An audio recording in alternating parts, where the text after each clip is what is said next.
મારું નામ પિયુષ વાયડા છે અને ધ સોસાયટી ક્લિનિકનો ફાઉન્ડર છું. પીએસ ગ્લોબલના હેલ્થકેર સર્કલની અંદર હું મેમ્બરશિપ કમિટીને લીડ કરું છું.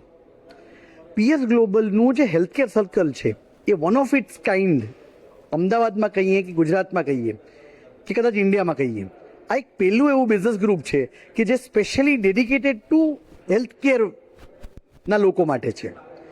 હવે આ ગ્રુપની અંદર અત્યારે મારું કામ જે છે એ છે અહીંના મેમ્બર્સ જે છે, અમારા હેલ્થકેર પીએસ ગ્લોબલના જે મેમ્બર્સ છે એમને એક સારું એન્વાયરમેન્ટ મળી રહે, એમને એક એવું વાતાવરણ મળી રહે કે જેની અંદર એ લોકો ચેરિશ થઈ શકે, એમને પૂરો સપોર્ટ જોઈએ તે સપોર્ટ મળી શકે. અને એના માટે કંદરભાઈ છે, પ્રવીણભાઈ છે, આ બધા લોકો, મીતભાઈ છે, આ બધા લોકો અમને જેટલો સપોર્ટ કરી રહ્યા છે એ બહુ જોરદાર છે. હવે પછીના સમયની અંદર આ પીએસ ગ્લોબલનું હેલ્થકેર સર્કલ જે 1 છે એ 1 to 10 સુધી પહોંચે એવી અમારી આશા છે. અને અહીંયા જેટલા મેમ્બર્સ થઈ રહ્યા છે, જેટલા લોકો અમારી સાથે જોડાઈ રહ્યા છે, આ દરેક લોકોને એની પૂરી વેલ્યુ મળે, પૂરી કરતાં વધારેમાં વધારે વેલ્યુ મળે, એ જોવાનું કામ અમારું છે. Thank you.